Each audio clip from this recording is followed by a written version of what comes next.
You should have stayed on the water.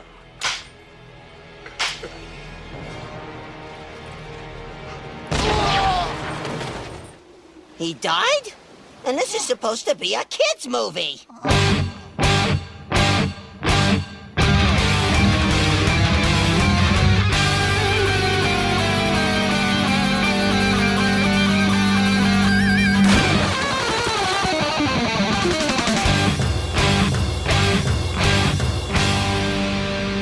Welcome to the Mad Max Minute Presents Waterworld H2O Minutes at a Time. I'm Rick. And I'm Julia. And today we're talking about minutes 151 and 152, which begin with Deacon demonstrating how good he is with kids, and end with foreshadowing to the 2006 romantic comedy Failure to Launch.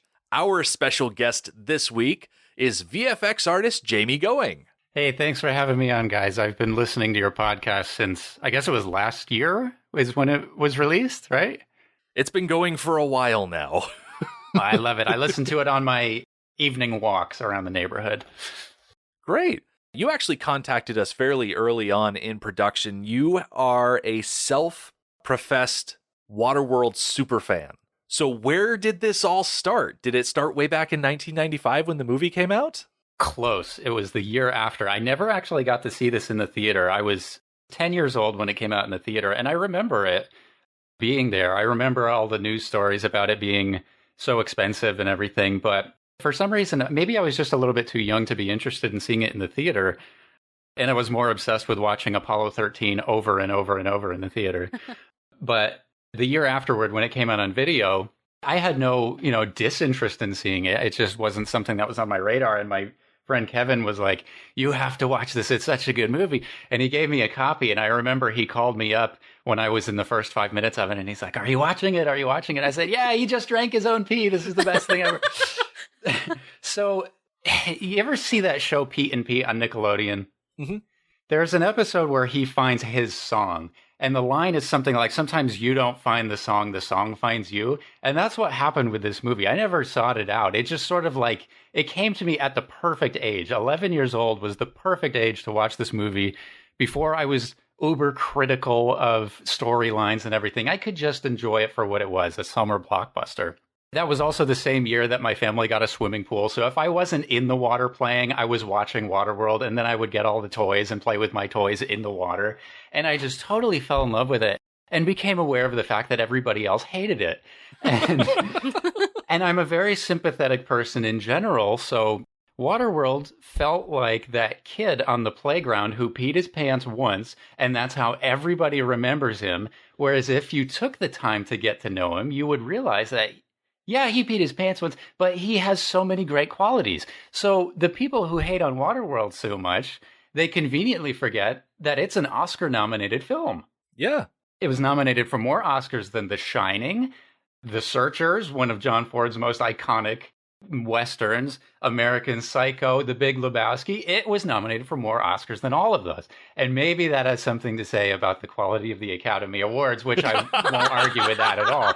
But the point is, this is an excellent demonstration of the power of reputation and how hard it is to shake those reputations. I mean, the press sank this movie before it even had a chance. Mm-hmm. And I'm not going to sit here and say it's Shakespeare. I won't even say that it's my favorite movie of all time. I won't say it's a legitimately great piece of contemporary American cinema, but it was just this fun summer blockbuster. And, everybody kicks it as this box office bomb.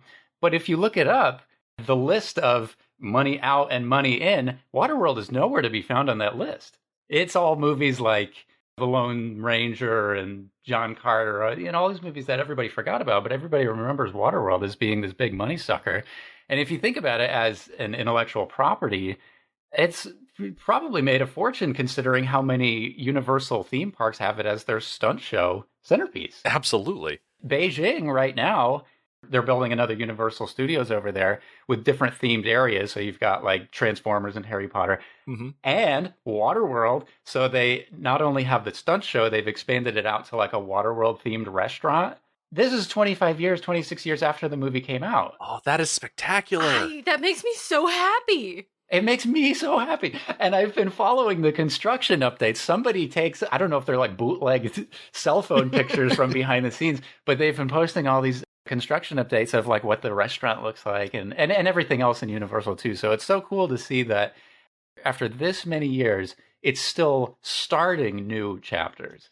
I've just always been obsessed with this movie and like reading more about it and even writing to people who were involved in making it and sharing stories with or listening to their stories because I was never a part of it. I was just a kid when it came out. Last year, I was talking to a family member about this who had no idea that I was this into this movie. And she said, "This is amazing. I had no idea you were this obsessed. You should write a book or start a blog or something." And I said, "No way. Nobody will ever listen to that. Nobody will care. I'm the only person in the world who would actually care about this movie." And then like the next week is when I found the Atoll channel that Alex runs. And I wrote to him and then I found you guys through that. So these are Alex's words. He said there's a Waterworld renaissance going on right now. Between the work that you guys are doing, the work that he's doing, whatever I'm contributing behind the scenes by just talking to people, it's just been so fun to see this movie come to the light of day again. I mean, I think you mentioned it on one of your other episodes, how it's been 20, 25 years, so now it's retro. Mm-hmm. Now it's cool again. Yep. And I stand by my statement that if they had filmed this movie, put it on the shelf for 20 years, 20, 25 years, and released it now, people would go ape over it. You know why? Because they did all this stuff for real. Mm-hmm. And now everything is CGI. And like when Fury Road came out, everybody was saying, oh, they did all those stunts for real. It's so cool to see a movie do things for real instead of CGI. And what did they do in this? They built a 1/4-mile circumference floating city designed by Lockheed engineers. I mean, would they ever do that again? Come on. Yeah. We've mentioned in the past the idea of them either remaking this movie or doing a sequel or maybe like doing a reimagining based on the original Raider script, and how you could, in theory, do this movie with physical sets embellished with visual effects. And you're a visual effects artist, so you understand the ways that you can build on top of real things. Mm-hmm. And you don't necessarily have to drag 100 or so people out to the middle of a bay off the coast of Hawaii to do this. You can do it in a parking lot because all of the scenes with the D's are just them on sets and miniatures. Mm-hmm. Yeah, and compositing and blue screening and stuff, that's come a long way since they were doing it back in, 90, the beginning of 95 is when they were doing all the visual effects for this. And I'll say this about it. The effects in this movie are actually spectacularly good. And there are, through the reading that I've done about this, so many shots that I never would have guessed were visual effects. Mm-hmm. A lot of the seaplane flying around, that was a miniature seaplane in a lot of shots. Really? I never would have guessed that. It looked legitimately like a real plane. I mean, for a lot of it, it was the real plane, but things like where it's harpooned to the trimaran and spinning around, apparently a lot of that was a miniature plane, and I've seen pictures of it, and they filmed it on a green screen. A lot of the work was just very well done invisible effects. I read this morning Kevin Costner was wearing flippers in some of those scenes, and they had to paint the flippers out. Mm-hmm. I never would have guessed that. Yeah. I'm glad that I'm in here for this couple of minutes because by framing through it, I was able to get some very interesting insight into the effects and the methodologies that they used that I had never thought of before. My mom is always asking me, like, can you even just sit and enjoy a movie, or are you always picking apart everything about it? And that's the fun of it for me. I mean, this is my craft. This is what I do for a living. And this is one of the movies that got me into it. So by sort of framing through and scrutinizing it, I'm not in any way trying to say like, oh boy, look at how crappy this is, because I didn't even know that a lot of these were in there. So to get back to your other point about making this today, I had read somewhere that they were considering making this into a sci-fi channel show the way that like Stargate was. Oh man, that would have been cool. I don't know how they would have done it, and I still hope they do it someday, but the further along we get with technology, the easier it is going to be to make these type of shows. Like if sci-fi gets their hands on the kind of Unreal-based rear projection technology that Disney is playing around with The Mandalorian, think of all the things that they could do. Yeah, that Mandalorian technology is a game changer for real, because anytime you shoot something against a blue or a green screen, you're not getting the reflections of whatever that environment should be. Mm-hmm. Whereas when you've got that wraparound, you're getting all the correct lighting, you're getting all the correct reflections, which for the Mandalorian, which is a very big deal because his suit was all reflective. I mean, it wouldn't be that big of a deal in Waterworld because everything's all rusty. But yeah, absolutely. Technology like that would make something like this a lot easier than building a quarter-mile circumference floating city and dragging it out into the middle of the ocean. It's fun to think that like we can move away from these cost prohibitive and super complicated real effects and we can just build them out of nothing, but then have them be so photorealistic. It's really cool. Mm-hmm. And there was this whole period of effects were coming into popularity around like the mid-90s, CGI effects around the mid-90s. And then it sort of like went up on this crazy ramp of let's do it just because we can, not because we should. And and there was a long period in there where things were CGI that probably shouldn't have been. And that's why, you know, you watch movies from like the 80s and they look so much better when they were filming things with miniatures. But through different directors like Chris Nolan prefers to shoot with miniatures, and that's why Interstellar looked so amazing. First Man with Ryan Gosling, all the Gemini death roll stuff, that was all miniatures. Again, with rear screen projections to get all the lighting and everything right, is my understanding of how they did it. But just picking the right methodologies and using CGI to sort of enhance them to the proper degree is the way to do it. And we're finally reaching that point where things are appropriate in visual effects.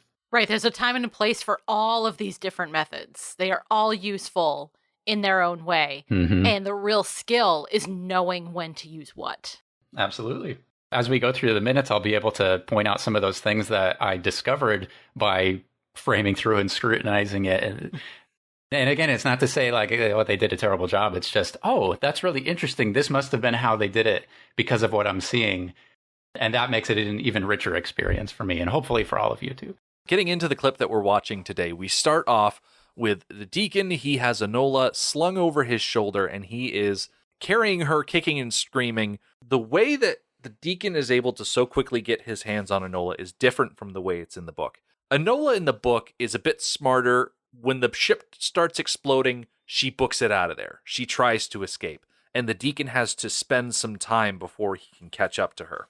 Enola, too, had been doing her best to find her way through the maze of dark, smoky corridors when she'd turned a corner and walked smack into the open arms of the Deacon himself. Now the Smoker Chieftain was dragging her, taking her back onto the bridge of the ship. "See that?" he said, pointing to a plane on the deck, where his smokers were running around in utter panic. "Jumping ship, dodging fires. That's your salvation. Your ship is blowing up," Enola said. "Was that your big vision?" He knelt beside her, slipped an arm around her. His breath was terrible from smokesticks. "Got me a new vision, darling. A pilgrimage for two. Me, you, and a bungalow in dryland."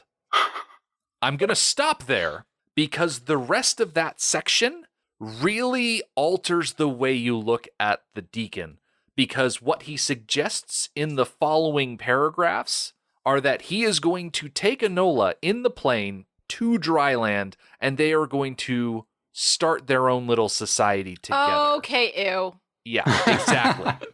He's That's going to disgusting. groom her. I am so glad they did not include that part in the movie. I'm not quite sure what Max Allan Collins was trying to do by adding that detail. So you don't think that was part of the original script? I certainly hope not. Yeah, that's whack. Because we love the Deacon. He's a lot of fun, and he's fun to not like. He's a great villain. It's great to love him for being greedy and egotistical and whatnot. You don't want to think of him as... A creeper. Exactly. Right.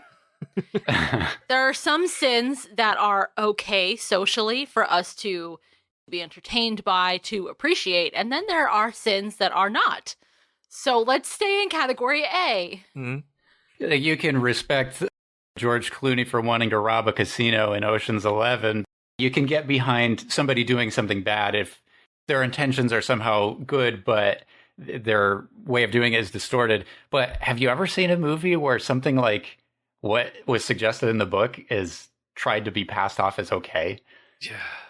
I don't think I have. You've got Lolita, which is That's messed up, though. It's a messed up story, and they tried so many times to make it into a movie. Right. The way they paint it in that story is that you've got your narrator, and he thinks everything is fine. When everybody on the outside is looking at it and be like, oh, no, that's not fine at all. I'm glad that we don't have that in the movie. Me too. Yes. Something in this clip that I really love about the Deacon is after he grabs Enola, he's making his way downstairs and his cloak gets caught on the railing. Do you think that was planned? No, I think that is completely real and I love it so much. Yeah, he went with it. I love also what it says metaphorically about this robe, which is ceremonial. He just put it on a few minutes ago in the movie. Never before had we seen him wearing something so ornate and cumbersome.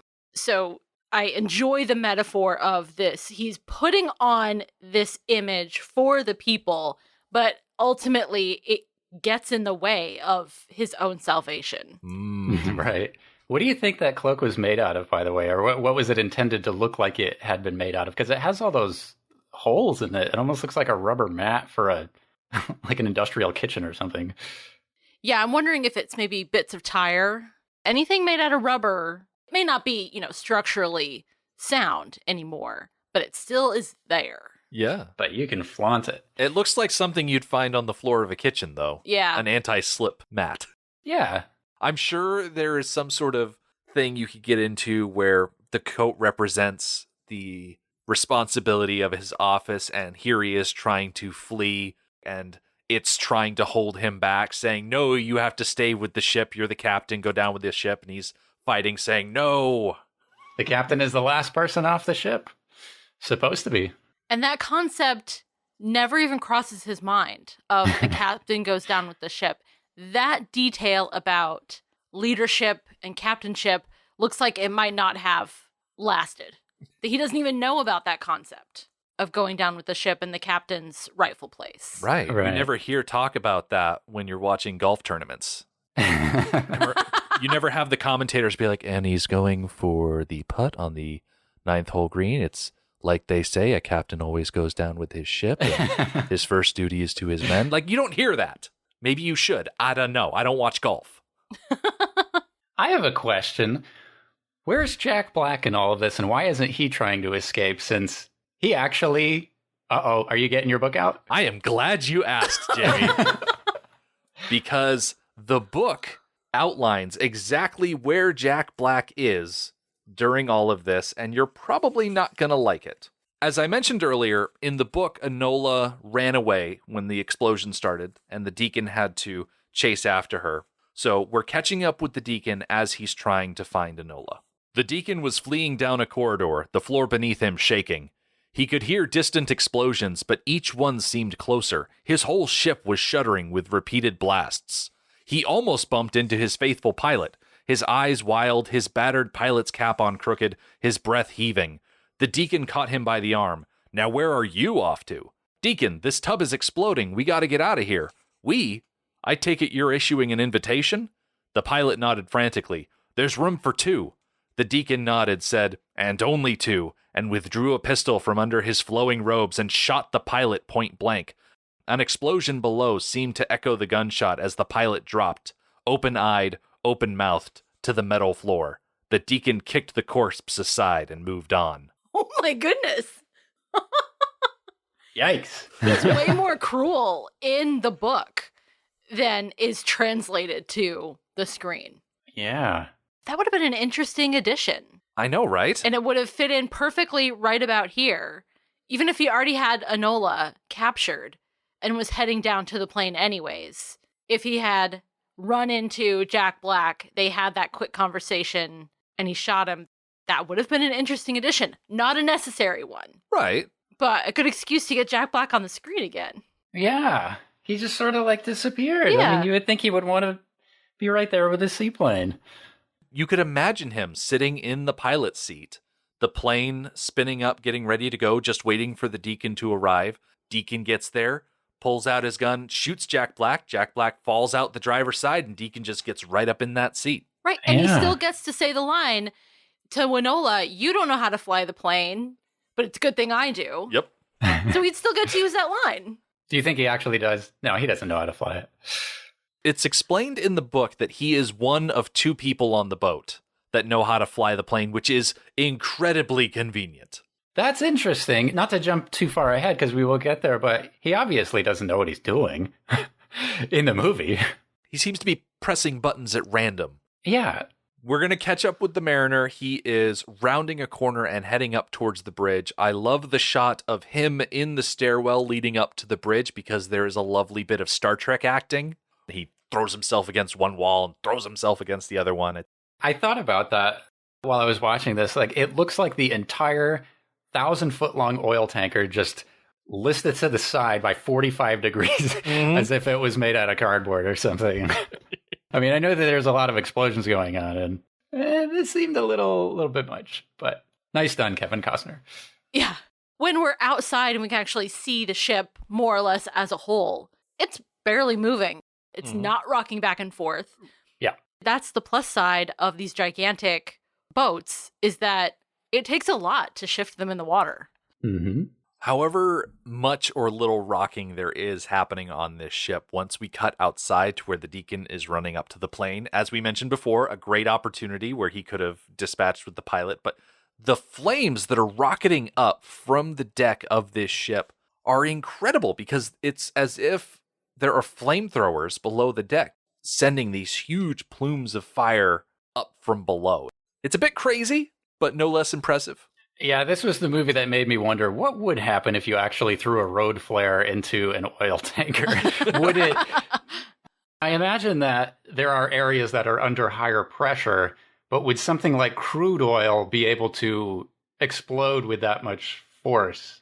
I know that when they filmed this, they filmed all of the live action stuff in LA. It was called Commerce City, I think.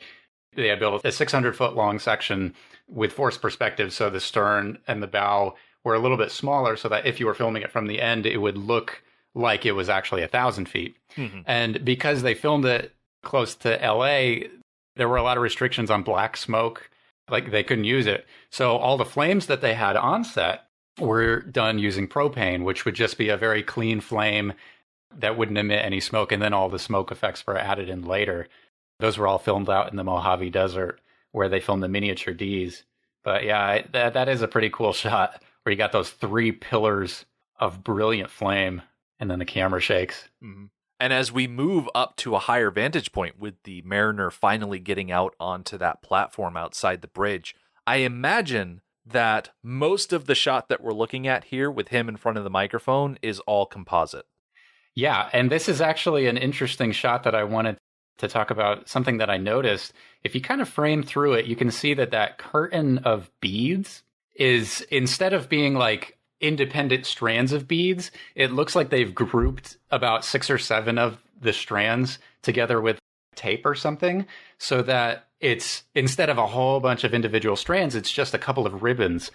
And I thought maybe it was styled that way, but then I looked at an earlier scene in the movie where you can see Enola sitting inside that room, and they have another section of curtain that are the individual strands. So I don't know this for sure because I never read it anywhere, but looking at this, I can only assume that they had the forethought before they filmed this to assemble those together in smaller sections for the purposes of creating a nice, good, clean mat, because there was a blue screen where he runs out onto the balcony there. Sometimes the blue screens work, sometimes they don't work out so well, and you have to actually hand trace them, and that's called rotoscoping. I know that around the physical deck that they built, they had blue, they look like tarps, like from Home Depot, that they were hoping to use as something that they could color key off of. But because it was such a rainy season, unseasonably rainy, they became a muddy mess, and they weren't able to actually color key off of it. They actually did still have to trace around the edges.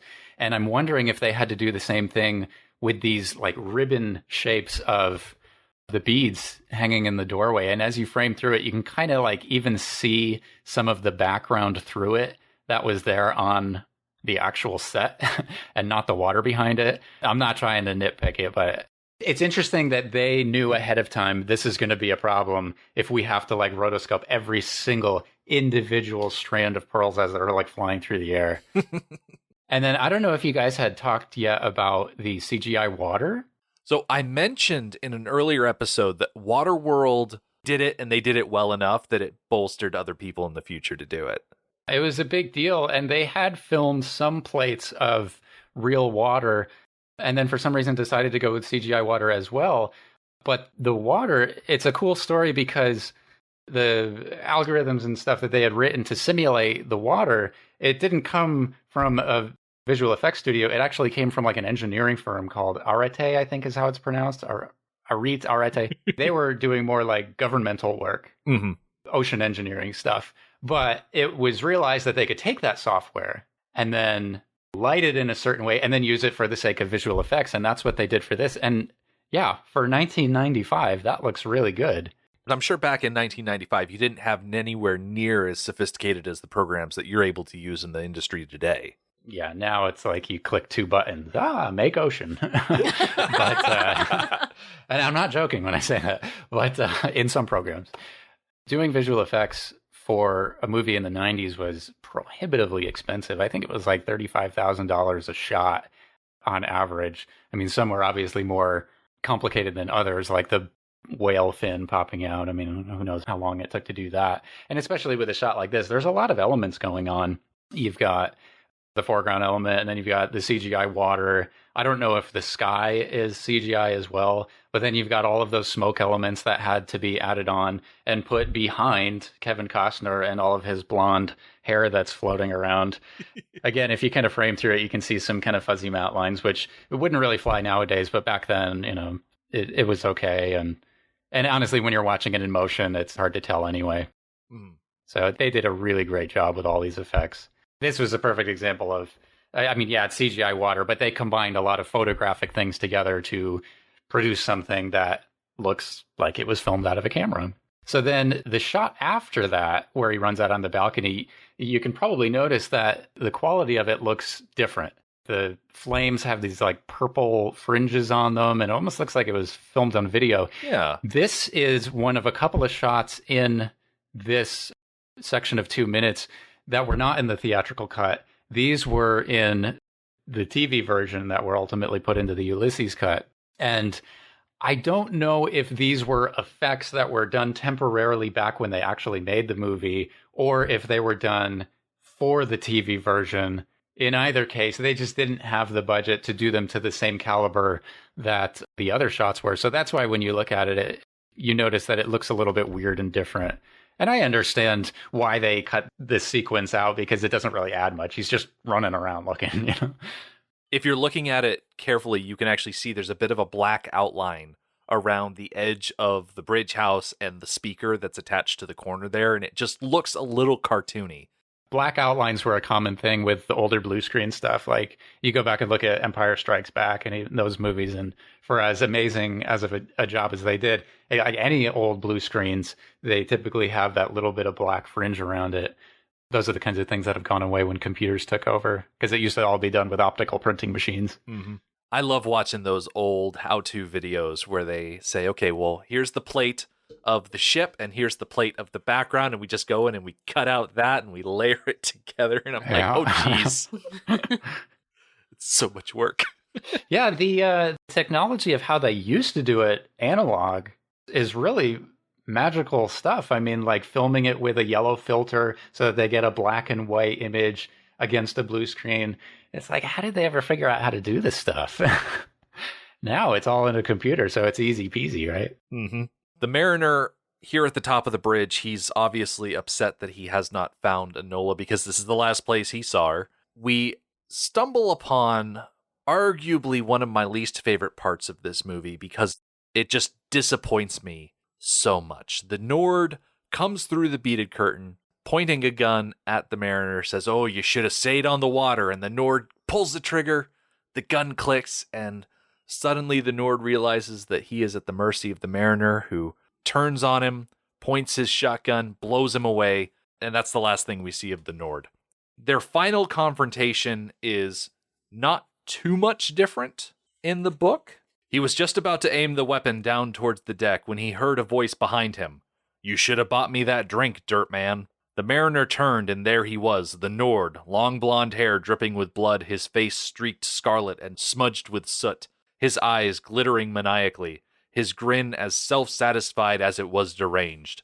And in the hand of one outstretched and amazingly steady arm was a pistol. In half an eye blink, the mariner swung the huge harpoon gun around and discharged a weapon that could have easily slain a whalefin. And yet the Nord's gun blasted away, firing again and again. But it was only the reflexive action, the convulsive twitching of a hand no longer in communication with a dead man's brain. The harpoon had slammed through the Nord's forearm, on through his chest, pinning him to the bulkhead like a wriggling fly with a mean child's pin through it. Nothing's free in Waterworld, the mariner advised the wide-eyed dead man, as he placed a foot on the Nord's chest for leverage and yanked the harpoon free. Okay, to start with, the Nord's snarky line that he gets to say is so much better in the book. You should have bought me that water. Because it directly references their introduction. It's so much better. They do use that line when the smokers have taken over the trimaran. Oh, that's true. So I appreciate its inclusion in the movie somewhere. Yeah. But yeah, you should have stayed on the water.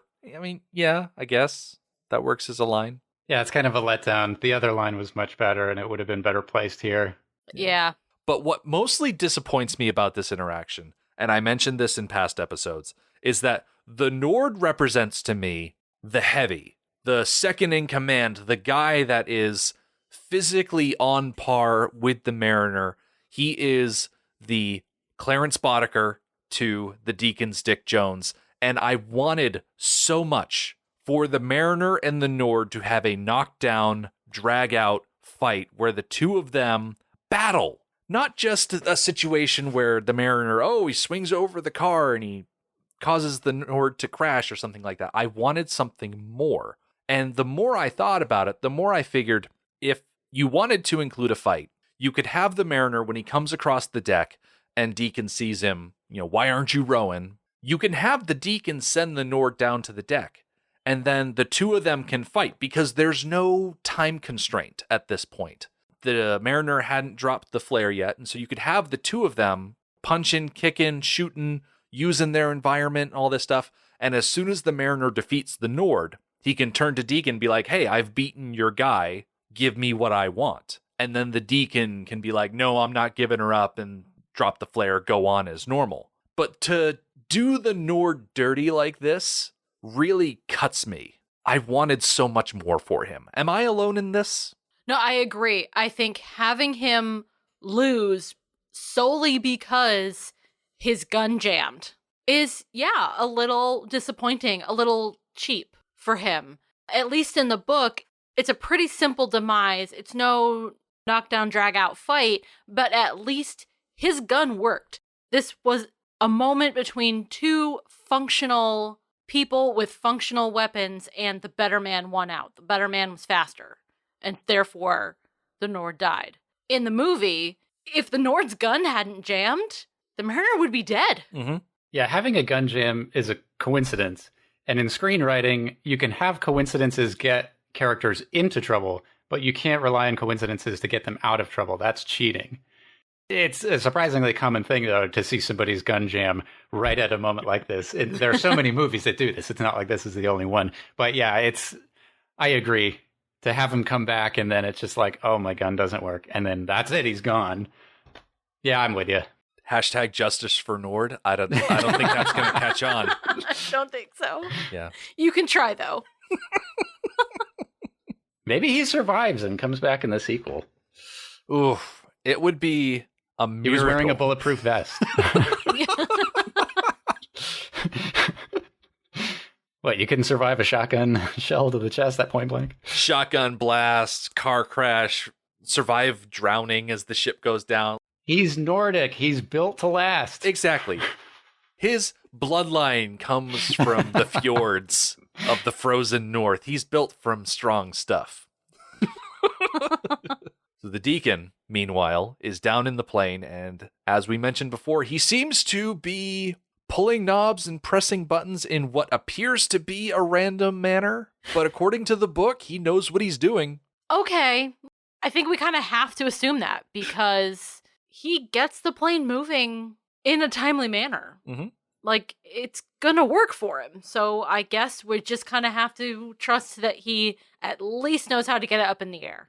Maybe it's one of those things where like he's seen the seaplane pilot do it enough times and he's never done it himself. So in his head, he knows how to do it and he can, follow the recipe of getting the engine started. But really, he's no pilot. I kind of like that about it. Yeah. I imagine he would be quicker and more efficient if he didn't have one hand pressed over Enola to hold her in place. It's very reminiscent of a parent trying to hold a child when they have to slam on the brakes really fast. Enola is nothing if not an unruly child because she leans her head down and chomps down onto his arm. Yeah. Which, hey, good for her. Yeah, in the world of a child where you are weaker than most people around you, and especially when people want to hurt you, she's weaker than everybody else in this movie. What does she have that can hurt other people? She doesn't have any weapons on her. She doesn't have the strength. She has her ability to annoy people, which she certainly annoyed me in this minute. Her only lines were, put me down, put me down, put me down. Just over and over and over again. But yeah, biting him is kind of all she has. Hmm. She could poke him in the eyes, but he's missing one, so that's only half as effective. I'm a little surprised she didn't try and bite that finger he was holding out to point into her face. He's trying to do a Harrison Ford maneuver to stun her into inactivity with a point, but she could have reached up and just nipped at his fingertip a little bit. Although you don't know where that finger's been. It's probably not a good idea to put it in your mouth. I don't think that they are that picky in this world about what they put in their mouths. I mean, they drink their own piss. It's a valid point. I will not argue with you there. Meanwhile, up on the deck, the Mariner has realized that the place where he was several minutes ago is actually the place where he wants to be now, so he has to figure out a way to get down there quickly. And lucky for him, the case that held the flare guns that the doctor and the Ledger guy opened earlier in the movie also happens to hold this harpoon gun. And so the Mariner pulls it out, and looking at this thing, it reminds me of the end of Deep Blue Sea, because I'm pretty sure a harpoon gun very similar to this features in that movie as well. I don't remember specifically, but that seems very likely. But there are plenty of cans of Smeat in the harpoon box too. That's convenient. Mm-hmm. I recently found when I was digging through eBay for Waterworld props that they had a mold used to make the Smeat cans. Not the actual Smeat can, just the mold used to make the Smeat can. That is brilliant. A lot of the Smeat can is the label. So without the label, it's really not much more substantial than like a rectangular cube with a pop top. Yeah. But that is one Waterworld artifact I would love to get my hands on, is a real can of Smeat. And did you know how many productions they've used the Smeat cans in after Waterworld? I do not. No. A startling number of them that I was never really aware of until recently. But like, I guess I've never seen The Walking Dead, but apparently in The Walking Dead, it's a prominent thing. I guess they had enough of them laying around that they kept them, which is a similar thing to what they do on other productions like Starship Troopers. All of those uniforms, like the helmets and everything, I've seen cheap Sci-Fi Channel movies, and I'm like, wait a minute, those are the Starship Troopers uniforms. What are they doing with those? So if they have to produce a lot of something, they keep them around, and in this case, it was cans of Smeat. The Mariner is in an interesting situation. He's got a harpoon gun with a line attached to it, and his options are myriad. He could shoot it at the plane and try and anchor it down, but what he does is he fires ahead of the plane, and the barb lands on a post that's down by the bow. And the Mariner very conveniently has a pallet covered in chains. And I love the way that it works here, where he's got the line attached to a pylon down on the deck. He threads it up through a hand railing, secures the gun to the pallet, and then pushes the pallet off the back of the ship so the whole thing goes taut. I really do appreciate his quick thinking. The situation is implausible, but that's okay. It's a movie. But I do like his quick thinking of, he's got these steps laid out, and he doesn't necessarily know what's going to happen at the end of his zipline that he's created, but he at least got the couple of steps required to build a quick zipline, and it worked. It kind of feels like an episode of MacGyver. Yeah, he's working with what he has. Yeah. Yep. He even has the mullet. And so the mariner launches himself off of the bridge by this zip line that he's made with a hook that he found close by. And implausible as it may seem, the mariner is able to zip line faster than a plane that is speeding up to take off. And I always thought this was such an oddball detail that he was able to slide so much faster than something powered by an engine. And I found an interesting detail in the book that I want to share with everybody. Sliding down the stretched line, streaking over the deck, the mariner did his best to outpace the seaplane, its tails up, trying to take off. The Deacon at the controls was cursing at the sight of the mariner as the seaplane headed for the curved launch ramp, building speed, building speed, building speed.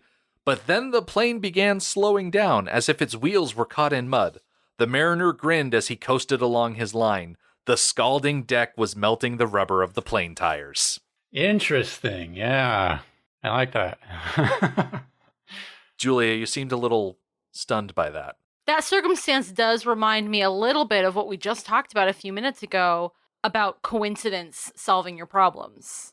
And this is a little bit of that, except that it is grounded in some sort of reality. The deck would be getting hot. The tires, which are degraded rubber anyways, would be melting. That makes sense. So I'm kind of torn between how convenient and of course. So in real life, you couldn't put a grappling hook on whatever rope that was and slide anywhere. But they had built a grappling hook that it was basically like a couple of pulleys with bearings in them so that he could slide. And then just in case he was going too fast, because Kevin Costner actually did this stunt, they had supposedly built a little brake handle that he was in control of. So if he felt like, I'm going too fast, I'm about to hit whatever's at the bottom, he could pull the brake. But you can still kind of see what was holding those wheels in place. But I know that they did a lot of paint work to paint out a lot of that physical structure so that it more or less looks like it's just a grappling hook and not like a whole stunt thing. And then I've seen some pretty cool behind the scenes pictures of that close up of his face as he's sliding down. And they had built this whole cable cam rig where he's doing the same thing and there's just like a camera right in front of his face. Mm-hmm. And as I kind of like frame through this, I can just barely see some of the paint marks. Like sometimes there will be a plume of smoke behind that section of the grappling hook, and then like the next frame it completely disappears. But for the most part, this was all done so seamlessly. And this is such an iconic part of the movie. Like every time I saw it on TV or whatever, it was always Kevin Costner riding down on the grappling hook. I mean, I have an American cinematographer here from 95, and that's the cover. Mm-hmm. That is amazing. That's the exact frame that I have frozen at right now. You're right. It's iconic. And what really seals the deal on that is the music. We bring in the Mariner's theme right here. Mm-hmm. And honestly, I get this theme stuck in my head and I just play it over and over. It's so good. Mm-hmm. And now that you bring up that they painted out the rig at the top of the hook as he's swinging in towards that post at the end of his run, the cable seems to be hovering just above the center of the hook, which seems a little bit odd in freeze frame. Right. But for the actual shot, it's so quick.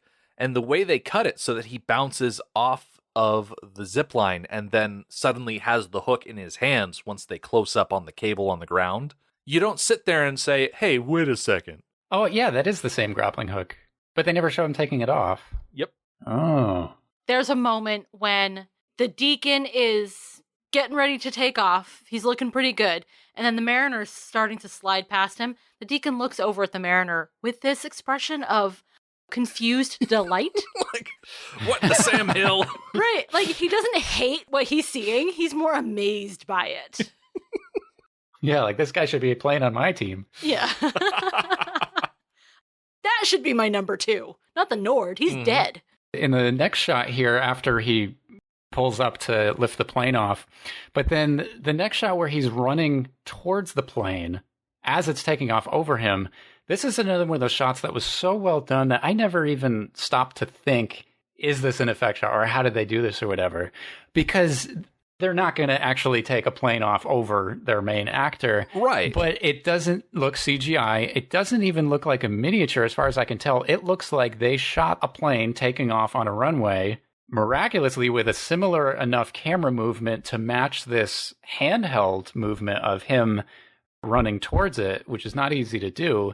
And we're able to marry the two together. And the only reason why I was even able to like look at this and say, oh, those obviously weren't filmed in the same way, other than the fact that it's too dangerous, is because the shadow looks a little bit funky and soft as it's taking off.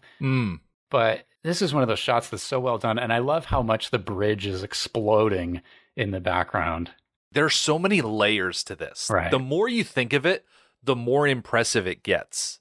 Not only that, like you said, they were able to marry the movements of the camera so that they appear natural, but then you think, okay, you've got Kevin, he's cut it in the foreground. You've got the shot of the plane taking off, and then you've got all the fire and smoke effects in the background.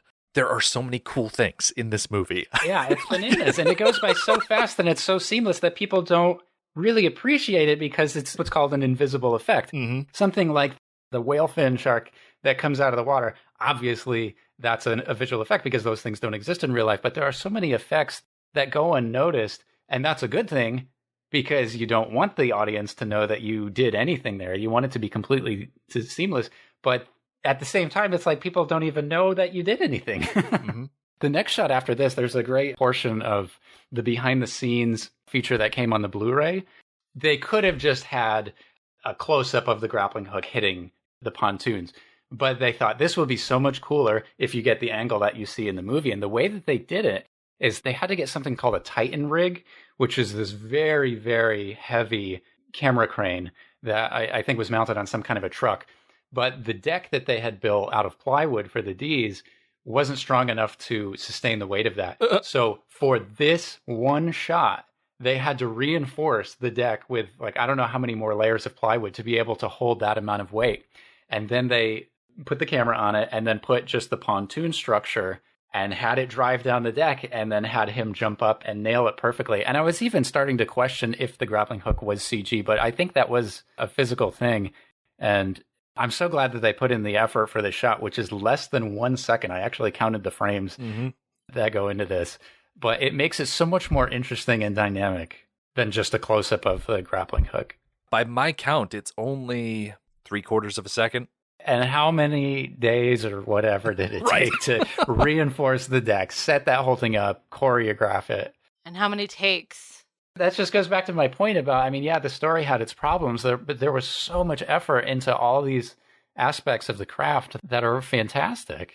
And this is another one of those shots that, because the whole scene flows so well, I never thought about it. But thinking about it now, how were they able to get a plane flying through the air on this deck in Commerce City? But for this shot, they went out to an actual runway. So this isn't the deck anymore that they used for the rest of the movie. They just sort of dressed it up and they put the bow of the ship out there and all the garbage down. And if you look closely at the ground, you can tell that that's tarmac. That's concrete. It's no longer that plywood painted to look like sheet metal. And they had a guy flying this plane with a cable attached to the pontoons. And they did a couple of flyovers to get like the camera movement right and everything. And then when it came time to it, they actually crashed a real plane on the tarmac. I mean, this is amazing. And this is another one of those shots that goes by so fast. But yep, they did it for real. This isn't CGI. It's a spectacular way to end the clip. Yes, it is. At the end of the day, Waterworld is a fun movie, and this is a fun 2 minutes. Yeah, this is absolutely an example of why this movie is so great. Movies from the 90s were big action movies that were silly to a certain extent, but we're like aware of their silliness. None of this would ever work, but it's just fun to watch. And the trends that I found in the last like 10 years or so is everything is so much more like gritty and realistic that something like this, people would scoff and say, oh, that would never happen. But it was like in the 90s, you could get away with it to a certain extent and say, so what? It's just fun to watch on a Saturday afternoon at the movies. That's why the 90s was probably the best decade for just big summer blockbusters. Back when it didn't matter if it would be easier to teach astronauts how to drill than drillers how to astronaut. Stuff like that. This is so much fun for me. I love that people are celebrating this movie now. I've tried to get a couple of art house theaters to show this. It would have been great last year because it was 25th anniversary, but with COVID, everything stopped. There's actually one down here called the Alamo Draft House, and I was in talks with them about potentially showing this, and they suggested the idea of what they do for Jaws when they show it. They go out to the lake, and they have this big inflatable screen, and everybody gets an inner tube, and they sit in the inner tube with drinks, and they watch Jaws on this inflatable screen, and they have people like in scuba gear going around with a fake shark fin and like tugging on people's legs and stuff. I thought, yeah, it would have been perfect to have a Waterworld showing of that. Maybe for the 30th anniversary. I'll have to wait another 4 years. Yeah. I hope that they do show this again in the theaters, because I never got to see it in the theaters, and I always appreciate seeing actual 35mm prints of movies because it's so organic and alive. Mm-hmm. I always make the effort to go out to the theater when they're showing those. So thanks again for having me on, guys. This has been a lot of fun for me. Absolutely. Now, Jamie, you know that it's always good when two drifters meet that something be exchanged. So for the benefit of our listeners, what would you recommend they go check out if they wanted to see some of your work, or what are other things you could recommend? My work usually goes by pretty fast on the screen. It's not uncommon to spend like 6 months working on something that literally lasts 3-4 seconds. I've worked on movies since 2008. The bigger ones are, like, I worked on one of the Godzilla movies, the one with Bryan Cranston in it, Goosebumps, another Jack Black movie. Mm-hmm. The first one that I worked on was called Surrogates with Bruce Willis. That was a fun show for me because it was my first movie. So you go to the movie theater and it's like, wow, my name is on the screen. And then after that, it's like, okay, I know what my name looks like. And then I've worked on a bunch of Nicolas Cage movies and Jason Statham movies that are easy to be forgotten. These days, I do more CGI for museum exhibits and stuff, science museums. And it's actually a ton of fun. And it's funny to think that more people will see that than a lot of these movies that I've worked on. I spent a lot of time working on a Nick Cage movie that it was in 4 theaters across the entire world, 4 theaters for about a week, and that was it. It disappeared. Like, nobody ever saw this thing that I spent all this effort on. I have an IMDb if anybody wanted to look it up. I'll get back into movies at some point, but for now, I'm kind of happy doing museum work and staying out of the realm of the boss man comes upstairs and says, all right, we're shutting down, everybody leave. There's nothing we can do. That is a very common thing, unfortunately. There are just better ways to live than that. You know, I can do visual effects for any number of projects and just be happy with my work and not worry so much about going to the movie theater to see it. So I'm sure I'll get back into it, but I don't miss some of the nonsense that goes on, unfortunately. The magic of the movies is still there for me. Thank you, Jamie, once again for joining us. It has been spectacular having another super fan here on the podcast. As for us, come back next time. The Mariner will reunite with Enola, Helen will arrive to save the day in Gregor's airship, and Deacon will make a last-ditch effort to snatch victory from the jaws of defeat. The Mad Max Minute podcast is a fan project by Rick and Julia Ingham. Waterworld was written by Peter Rader and David Toohey, directed by Kevin Reynolds, and presented by Universal Pictures. Mad Max Minute is produced and edited by Rick Ingham. Our opening music is Verdi's Dies Irae by Daniel Batista of danielbatista.com. Our home on the internet is madmaxminute.com. You can follow us on Twitter at Mad Max Minute. And like us on Facebook by searching Mad Max Minute and join our Facebook listener group, Mad Max Minute Beyond Microphone. If you'd like to support the podcast, visit patreon.com/madmaxmin. Thank you for joining us for Waterworld episode 76. We'll see you next time.